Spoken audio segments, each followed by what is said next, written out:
कहेंगे, वो गवाही देंगे, साक्ष्य देंगे, तब ये साबित होगा कि हाँ इस पर रेप हुआ है, एडल्ट्री कर रही थी,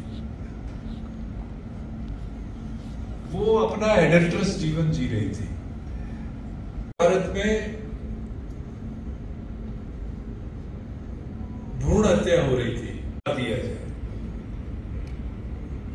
तो इस कुरीति को दूर करने के लिए 1829-30 में कानून बन गया।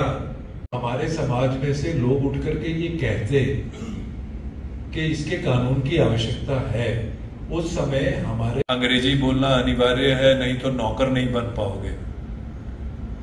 अगर नौकर बनना चाहते हो ब्रिटिश, उन्होंने इसको तैयार किया और साथ साथ में 1857 की क्रांति हम सब जानते हैं। 1857 की क्रांति 11 तारीख को उन्होंने भेजे हैं और 12 तारीख का आपने मुझे निमंत्रण दिया है। कोई कानून हो सकता है जहां पर स्त्री की ये स्थिति कर दी गई, लेकिन फतवाए आलमगीरी थी, कोई उसमें बदलाव करने का प्रश्न ही नहीं था। लेकिन 1772 से 1810 के दरमियान ब्रिटिशर्स ने क्रिमिनल लॉ में थोड़ा सा संशोधन करना शुरू किया और संशोधन करते हुए, क्रिमिनल लॉज में संशोधन करते हुए ये कहा कि जब भी कोई क्राइम होता है तो वो क्राइम एक इंडिविजुअल के अगेंस्ट में नहीं होता, वो स्टेट के अगेंस्ट में होता है। जब कोई किसी का खून करता है, किसी की चोरी करता है, तो वो सिर्फ एक व्यक्ति का नुकसान नहीं कर रहा, वो नुकसान कर रहा है पूरे समाज का।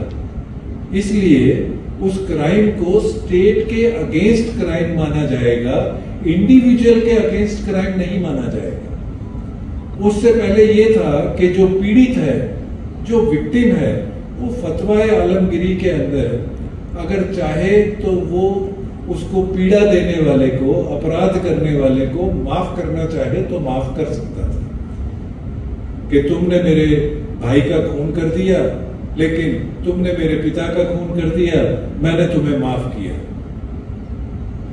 कोई भी वजह रही हो उसके पीछे। लेकिन ब्रिटिशर्स के आने के बाद में ये कहा गया कि क्राइम जो है वो स्टेट के अगेंस्ट में है, इसलिए ये कानून बदले जाएंगे। और कहीं भी अगर कोई कस्टम गलत हो गया है, कोई कुरिवाज आ गया है, कुरीति आ गई है, तो उसको ठीक करने के लिए कानून बनते हैं। लेकिन कानून बनाने के लिए समाज में से समाज सुधारकों को आगे आना पड़ता है और उनको आगे आकर के ये कहना होता है कि देखिए ये कानून, ये कस्टम जो है, हमारा जो रिवाज है, इसमें कहीं कुरीति आ गई है, इसको अब कानून बना करके इसको रोक लगाया जाए। वैसे हम लोगों को समझाते हैं, लोग समझते नहीं। आप कानून बना देंगे तो कानून बनने से वो उसमें कम हो जाएंगे और धीरे धीरे वो लुप्त हो जाएंगे। तो ऐसा ही एक उदाहरण ये मिलता है कि हमारे यहाँ एक कस्टम था, आप सबने सुना होगा, सती प्रथा का। बड़ा खराब कस्टम लगता है।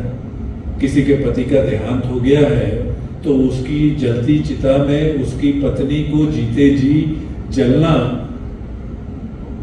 ये कस्टम के बारे में अगर हम लोग सोच लें कि ऐसा कस्टम 200 साल पहले कहीं रहा होगा, ये कुरीति कब आई ये हमको नहीं मालूम। लेकिन ये कुरीति कब से समाप्त हुई, कौन समाज सुधारक आगे आए और आकर के उन्होंने कहा कि इसे सुधारने की आवश्यकता है, तो वो राजा राम मोहन राय आए।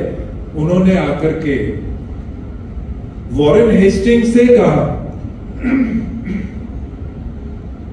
और उसके बाद ये लॉर्ड विलियम बेंटेक, जो first British governor of India बने, उनसे राजा राम मोहन रॉय ने, जो समाज सुधारक थे, उन्होंने उनसे ये कहा कि इसके लिए कानून की आवश्यकता है। और सती प्रथा उन्मूलन अधिनियम, इस नाम से एक कानून पारित हुआ। अभ्यास करते हुए एक चीज और समझ में आई जो मैं आप सबके साथ में शेयर करना चाहूंगा। आज कानून बन गया और कल से वो कुरीति खत्म हो जाएगी, ऐसा नहीं होता। कानून बने हुए सैकड़ों वर्ष हो जाते हैं, तब भी कहीं ना कहीं उन कानूनों का उल्लंघन किया जाता है। कोई ये नहीं कहता कि इस कानून का क्या मतलब रहा। 302 लगा करके आप एक अपराधी को जो है खून करने की सजा देते हैं, फांसी की सजा, लेकिन फिर भी खून तो हो ही रहा है तो हम 302 हटा दें, ऐसा नहीं होता।